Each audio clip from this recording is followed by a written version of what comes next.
Bienvenidos a Foro de la Historia.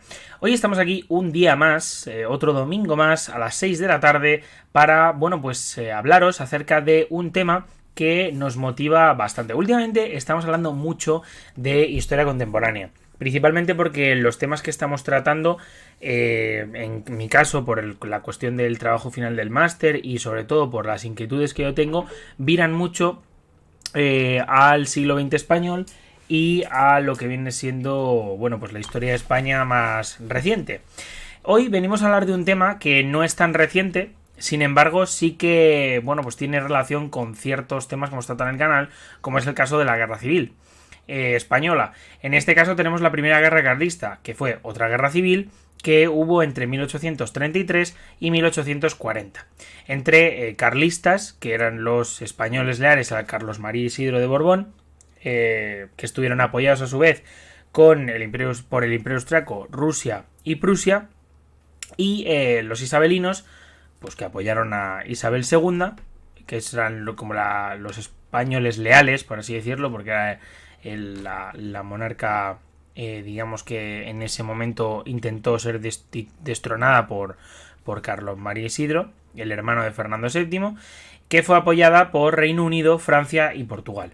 Este programa, aunque parezca que la verdad que va a ser, parezca bastante corto, pues es una guerra, la verdad que del siglo XIX, de la cual la verdad que parece que no podemos aportar grandes datos. Es una guerra que está muy estudiada y desde luego es una guerra que es tremendamente interesante por los focos, digamos, de resistencia, por sobre todo los contendientes, las fases de la guerra, pasando de una ofensiva carlista a un repliegue con militares bastante importantes como Zumalacárregui o pues mismamente Francisco Espozimina y otros militares como incluso Ramón de Mer y Kindelan, ¿no? Que bueno, Kindelan es un nombre que nos suena ya bastante de la guerra civil. En cualquier caso, os voy a dejar con Rubén para que os hable de este conflicto civil que tuvo un carácter muy internacional y que, pues nos va a explicar un poco los entresijos, las fases y desde luego las consecuencias. Intentaremos hacer en el siguiente podcast o en los siguientes podcasts un cambio, digamos, en lo que viene siendo la temática, ¿no? de los programas. Pues es verdad que al final nos acabamos centrando mucho en historia contemporánea y la idea sería ir cambiando también un poquito, ¿no? Dicho esto, nada, daros las gracias, deciros que por supuesto aquí estaremos, que nos dejéis un comentario y que pues que nos vemos aquí por el Foro de la Historia. Suscribíos en Spotify, en iVoox y en otras plataformas como Apple Podcast y nos vemos en el siguiente episodio. Os dejo con Rubén.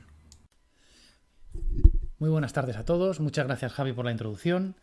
Y bueno, como habéis oído, hoy vamos a hablar de las guerras carlistas, en concreto de la primera guerra carlista, la más importante de las tres que sucedieron a lo largo del siglo XIX, que vienen a ser prácticamente pues, las primeras guerras civiles, ¿no? La primera, por lo menos esta primera guerra carlista es considerada como la primera guerra civil que se dio en un siglo XIX, que como ya conocemos, fue tremendamente conflictivo.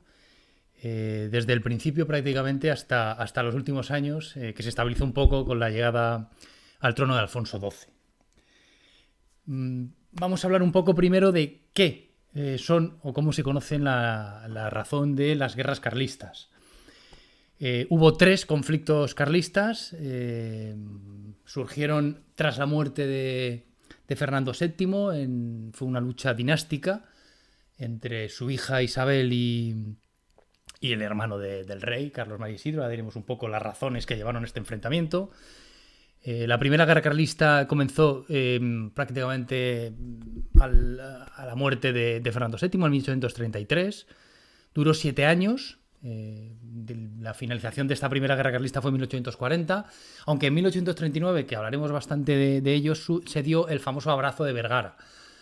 Era un intento de finalizar la guerra, pero bueno, se alargó un poquito más, pero fue un hito importante. Prácticamente los carlistas sufrieron una baja de sus tropas y al final, pues bueno, aguantaron un poco más, principalmente porque el pretendiente no aceptó esta paz. pero prácticamente pues daba por finalizado. Años más tarde, ¿no? En 1846 surgió la Segunda Guerra Carlista, que duró 3 años, y en 1872 la Tercera Guerra, que duró 4 años hasta 1876. No desaparecieron las fricciones carlistas, de hecho, prácticamente hubo, hasta bien entrado el siglo XX, hubo pretendientes carlistas. Los herederos del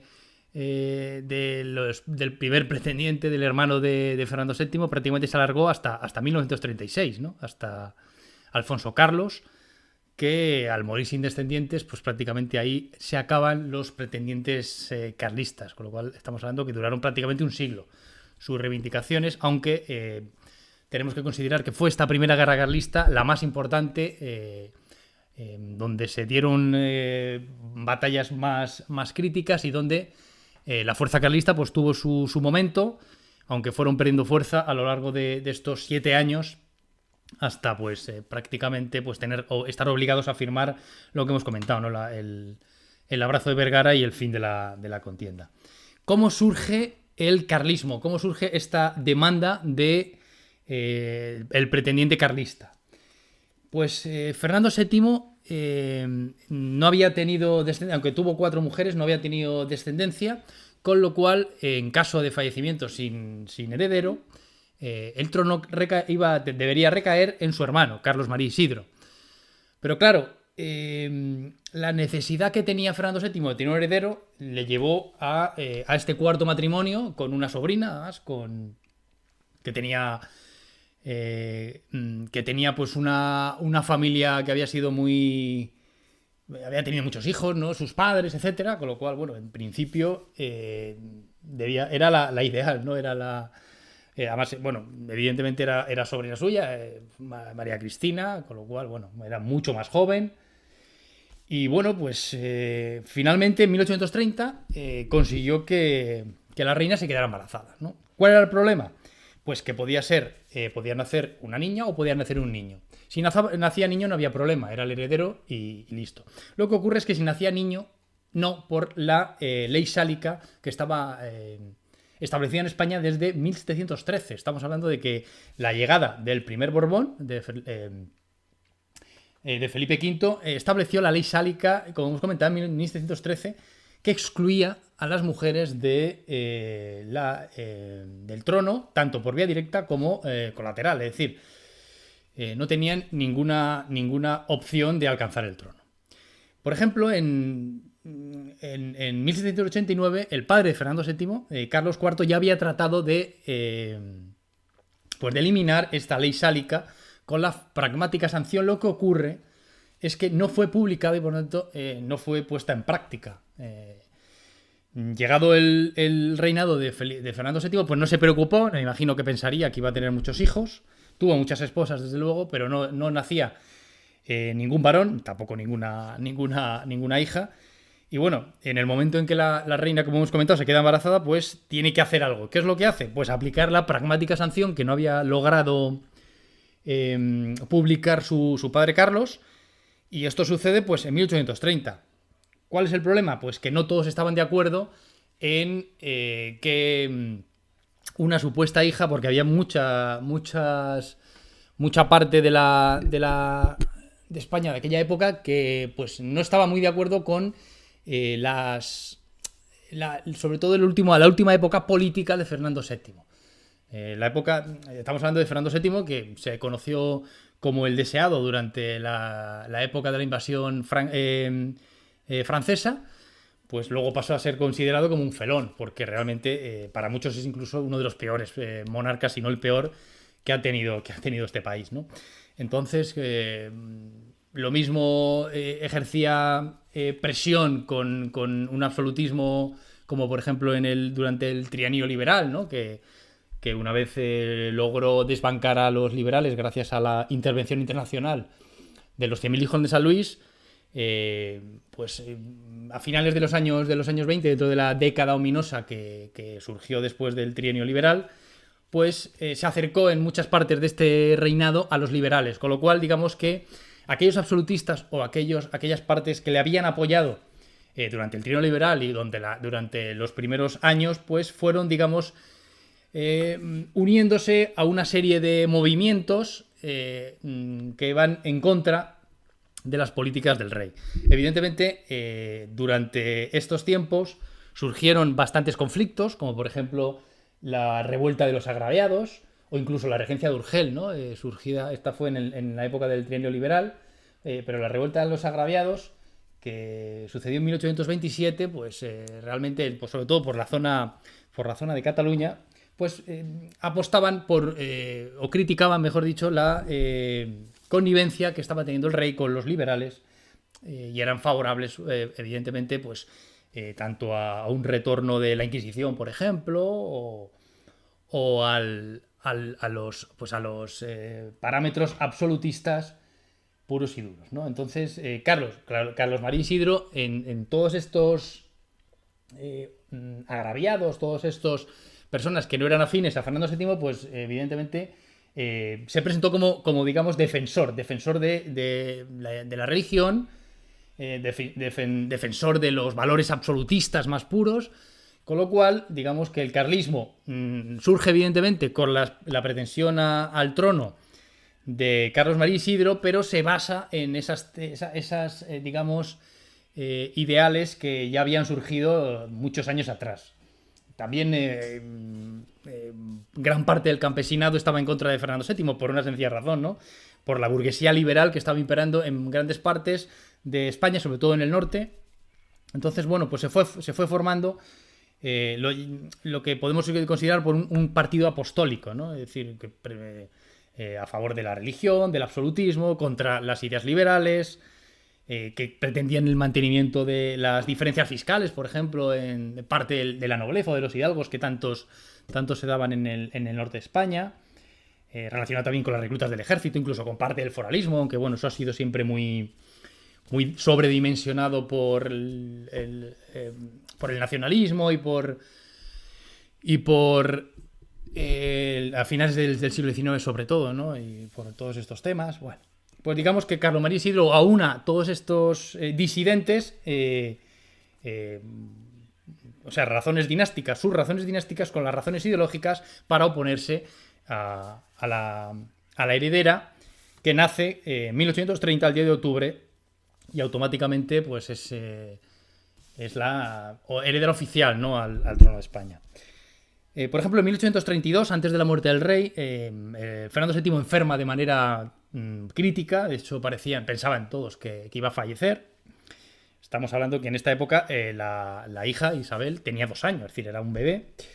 Entonces, digamos que en esos momentos, gran parte de su gobierno, muy cercano al absolutismo y por tanto a Carlos María Isidro, a las demandas de su hermano al trono, le presionan, digamos, tanto a él como a la reina regente, para que derogue la famosa pragmática sanción y prohíba a Isabel alcanzar el trono.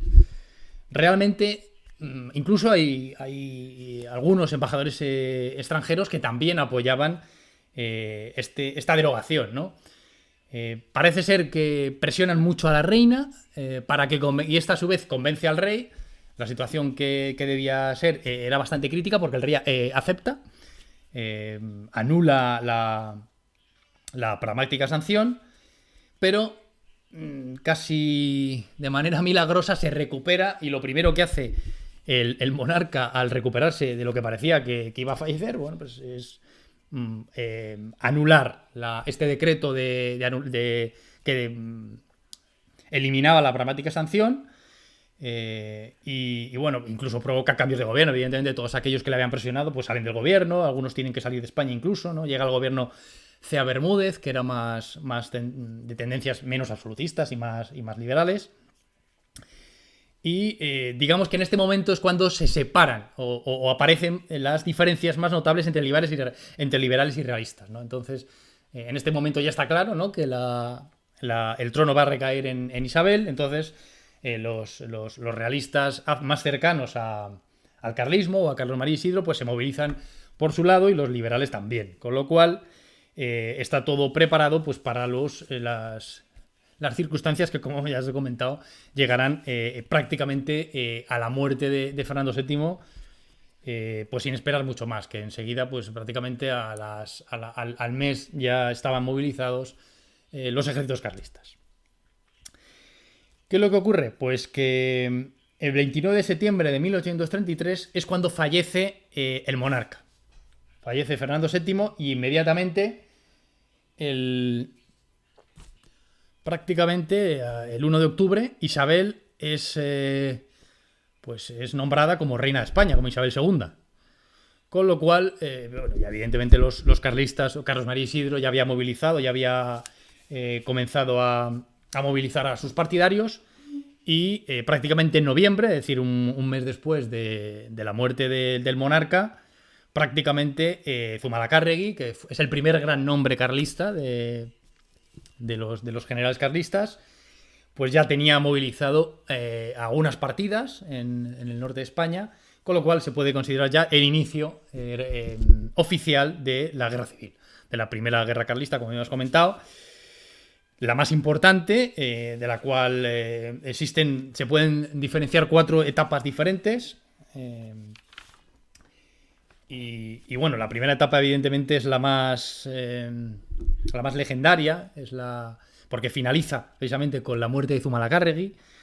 El principal problema que tuvieron los carlistas durante esta primera guerra carlista fue el carácter, ¿no? Era un carácter más regional, es decir, jamás tuvieron, aunque sí es verdad que en la segunda etapa, como ahora veremos, hicieron incursiones fuera de su área de influencia, principalmente se situaron en el norte de España. Estamos hablando de la zona de Guipúzcoa, por Álava, por Navarra, la zona de San Sebastián, fueron las principales zonas carlistas.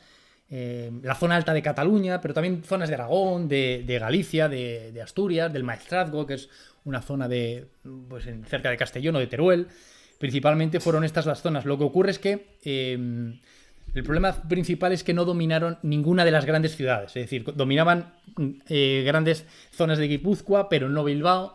Gran parte de San Sebastián, pero no lograron la capital. Tampoco Pamplona. Y eso fue, un problema bastante importante. De hecho, una gran ofensiva en 1835, en julio de 1835, sobre Bilbao, fue un asedio bastante importante, pero no solo no lograron conquistar la ciudad, sino que en ese asedio fue el fallecimiento, la muerte de Zumalacárregui. Tras, este fallecimiento, más o menos se concluye la primera etapa de las guerras carlistas, que como hemos considerado siempre fueron movilizaciones bastante locales. Es decir, a diferencia de los grandes ejércitos regulares, las tropas carlistas normalmente se movilizaban y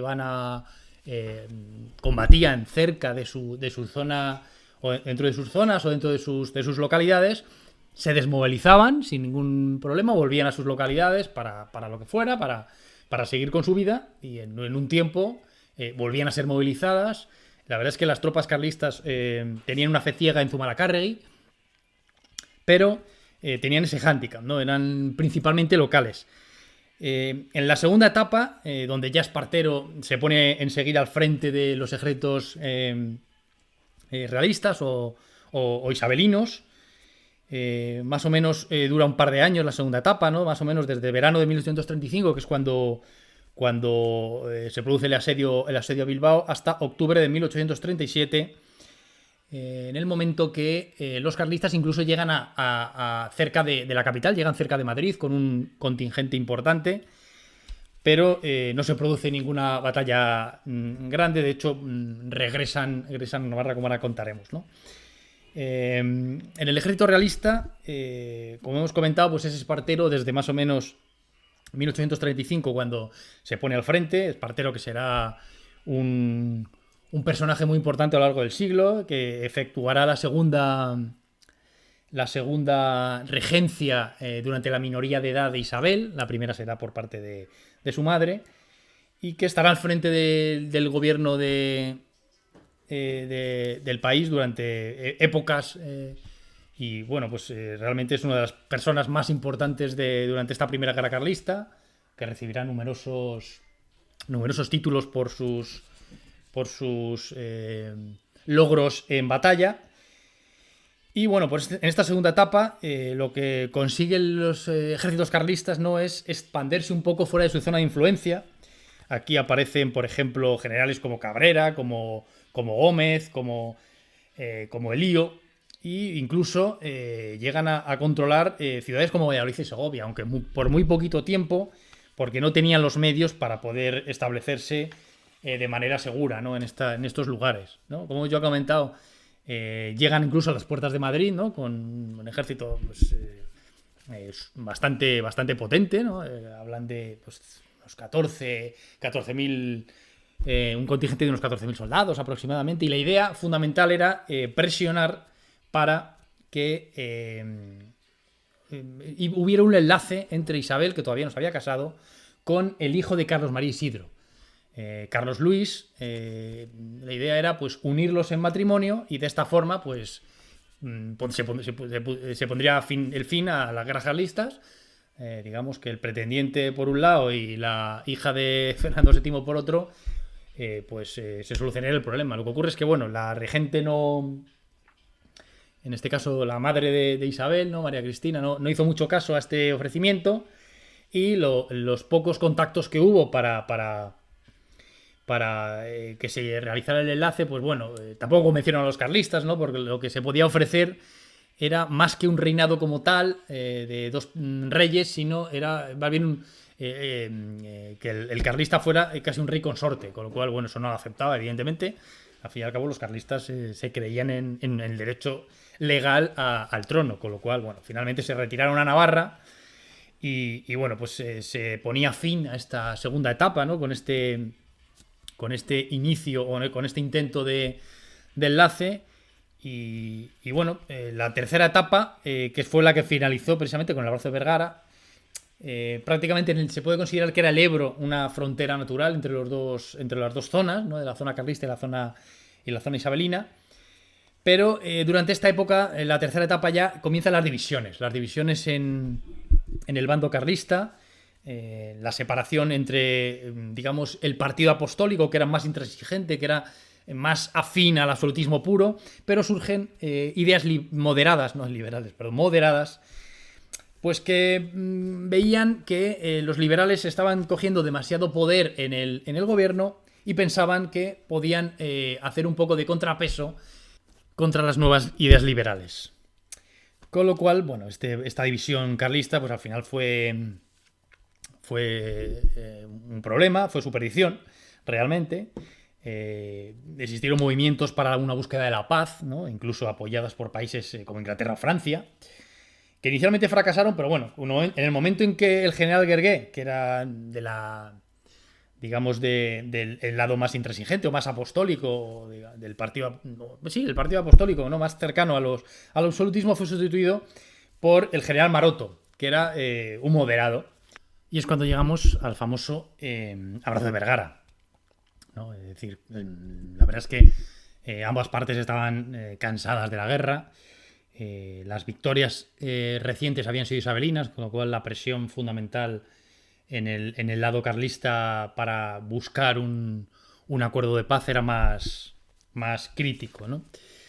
Aunque, como hemos comentado, hubo reticencias, no solo incluso de los moderados principalmente, pero sobre todo del partido apostólico, que son los que, como ahora contaremos, pues alargarán un poco esta primera guerra carlista, porque no aceptarán, ¿no? el convenio firmado. Y así el 29 de agosto de 1839 se firmó el convenio de Oñate. En él se adoptaban todos los acuerdos de paz, ¿no? Pero lo más extraño de este documento es que no incluía ni fecha ni lugar. Y, por ejemplo, Maroto no estaba entre los... Ni su firma, no estaba su firma, por ejemplo, ni siquiera estuvo entre los negociadores. Curiosamente, ahora comentaremos un poco, ¿no? Que fue maltratado por gran parte de los carlistas, ¿no? Y no estuvo en negociadores. Hubo otros negociadores, ¿no? En este convenio. Bueno, como hemos comentado, pues, ¿qué se firmó? O sea, ¿qué acuerdos se llegaron? Lo primero, el establecimiento de la paz, ¿no? El fin de los conflictos militares que no se dieron, porque se alargó en algunas zonas, como ahora comentaremos, se alargaron todavía los enfrentamientos. Pero bueno, había una serie de acuerdos, como por ejemplo el mantenimiento de los grados de los militares del ejército carlista. Se incluía, pues, por ejemplo, aquellos oficiales que quisieran podían integrarse, ¿no?, en el ejército de la reina, ¿no?, de Isabel. Aunque evidentemente debían entregar las armas, con lo cual, aunque este abrazo de Vergara, ¿no?, este convenio se trató de vender como una paz sin vencedores y sin vencidos, pues bueno, realmente cuando alguien uno de los dos bandos tiene que entregar las armas, pues bueno, hay que cogerlo entre comillas, ¿no?, ni vencedores ni vencidos. De hecho, bueno, muchas de estos acuerdos pues no se realizaron, con lo cual, en fin, bueno.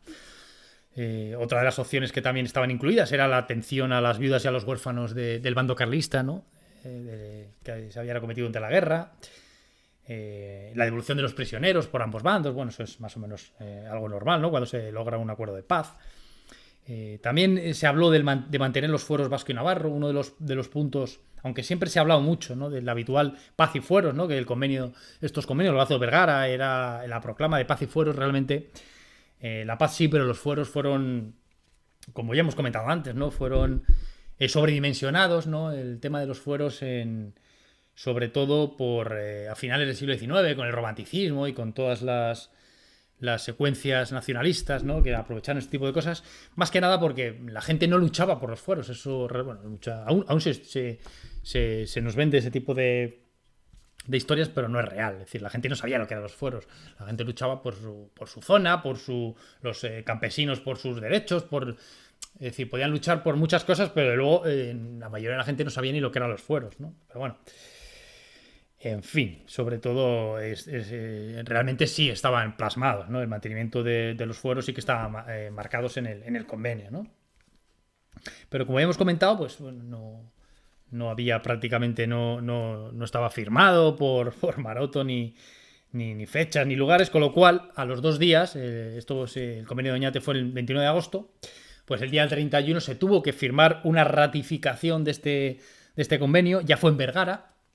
Y a raíz de esta ratificación, donde ya sí contó, por ejemplo, con las firmas, ¿no?, por ejemplo, como la de Maroto, por ejemplo, pues se realizó, digamos, el famoso abrazo, el fraternal abrazo entre los generales de ambos ejércitos, ¿no? Por un lado, Rafael Maroto, y por otro lado, Baldomero Espartero, es decir, ahí rodeado de sus soldados, de sus ejércitos, bueno, pues a caballo incluso, ¿no? Hicieron ahí un poco, digamos, un poco teatro también, para mostrar, no solo porque, vale, está muy bien lo de los convenios, pero la gente quiere otro tipo de visión, ¿no? Entonces, de esta forma, pues bueno, pues una forma de mostrar que se había acordado la paz. Y bueno, pues podéis ver algún cuadro o alguna ilustración de este momento que creo que es bastante emotiva.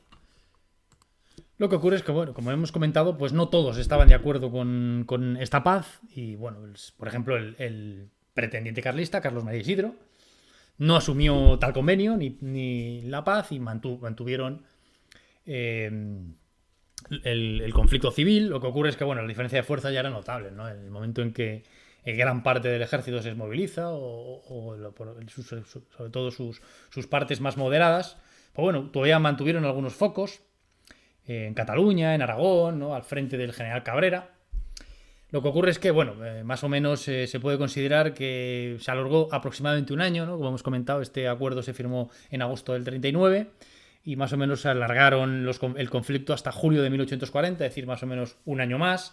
Lo que ocurre es que ya, bueno, en junio de este año, en 1840, hubo una serie de derrotas carlista, pérdida de posiciones, y bueno, tuvieron gran parte de este ejército, pues tuvieron que huir a Francia.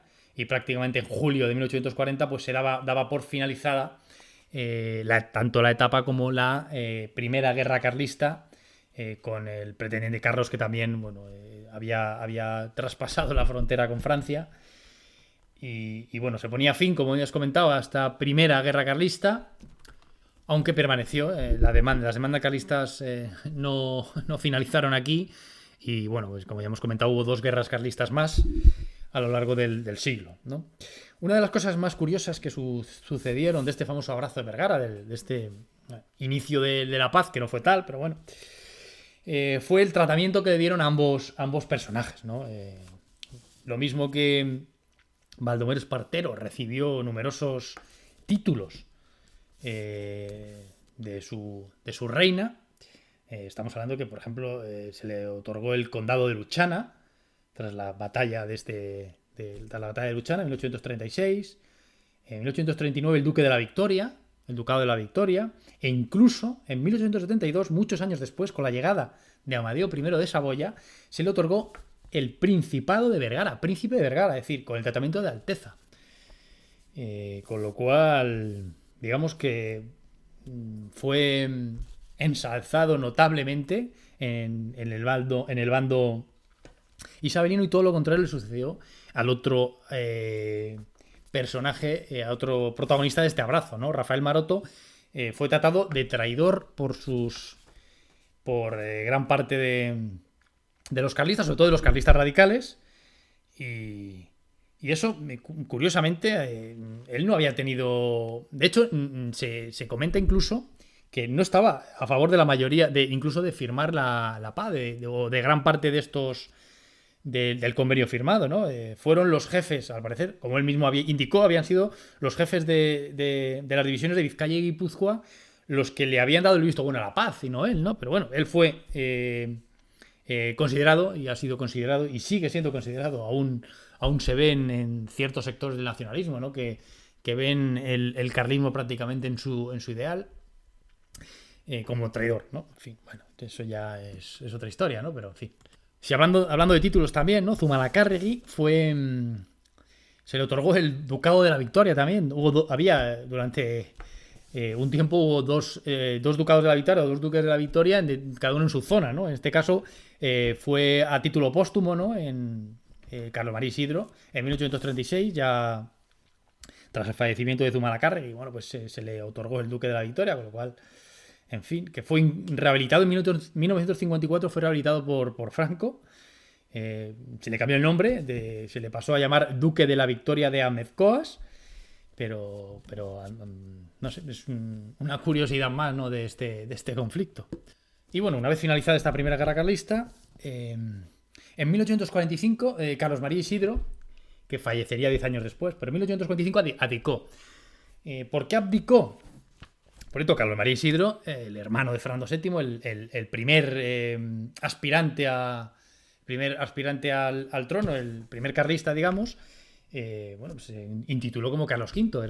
Si hubiera llegado al trono, pues hubiera sido como Carlos V, ¿no? Pero en 1845 abdicó, sobre todo por lo que habíamos comentado antes, por el tema de la posibilidad de boda o enlace matrimonial entre su hijo, Carlos Luis, y Isabel.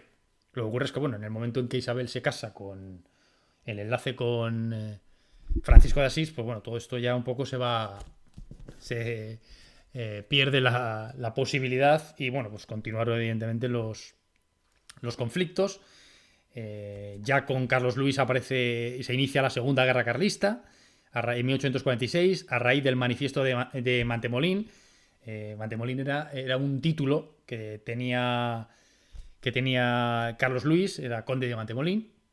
Bueno, pues este manifiesto lo que hace básicamente es ordenar el mantenimiento de la lucha y del conflicto. Y bueno, durante 3 años se produce la Segunda Guerra Carlista, entre 1846 y 1849. En 1861, evidentemente, una vez que finaliza la guerra, pues de nuevo los pretendientes vuelven al exilio, vuelven a Francia. Y bueno, en 1861, curiosamente, fallecen tanto Carlos Luis como su hermano Fernando, con lo cual digamos que la aspiración carlista recae en su hermano Juan, que sería el siguiente pretendiente carlista, como Juan III. Tras Juan, su hijo Carlos, que sería pretendiente como Carlos VII, y con Carlos es cuando se produce la Tercera Guerra Carlista. Esta se sucede en 1872, dura 4 años, finaliza en 1876. Tras Carlos fallece en 1909, es decir, ya entramos en el siglo XX, seguía siendo el pretendiente carlista, ¿vale? Y tras este, pues Jaime, en 1909 hasta 1931 sería el siguiente pretendiente como Jaime III. Y tras Jaime, Alfonso Carlos sería el último pretendiente entre 1931 y 1936, ya que muere sin descendientes. Este sería evidentemente el heredero el pretendiente como Alfonso Carlos I. Pero, como hemos dicho, muere sin descendientes y con lo cual aquí se acaba, digamos, pues todos aquellos pretendientes carlistas que se habían comenzado en 1833 con Carlos María Isidro. Desde el final desde la muerte de Fernando VII y la llegada al poder de muchos militares, pues bueno, la inestabilidad fue constante. De hecho, desde la minoría de Isabel, pues, como hemos comentado, pues estuvo al cargo de primero su madre María Cristina y luego Espartero, y bueno, fue el comienzo pues de la etapa de los grandes militares, ¿no? de los espadones que llaman. Y, bueno, digamos que será un siglo bastante movidito y bueno, nos hemos alargado bastante, como ya hemos dicho. Vamos a terminar simplemente con los lemas carlistas, ¿no? Evidentemente cada bando tenía sus lemas. El lema carlista era Dios, patria y rey, quedando claro cuáles eran sus ideales, ¿no? Temas religiosos y tema del rey, en este caso Carlos María Isidro. O una de las proclamas muy famosas de Zumalacárregui, que era Carlos o muerte, vencer o morir, ¿no? En una de las proclamas que contó a los navarros en 1834, ¿no? También dejamos a las claras cuáles eran las razones carlistas y poco más que comentaros. Espero que no os haya aburrido mucho, que os haya parecido interesante. Y bueno, pues nos vemos en el próximo podcast. Un saludo, hasta luego.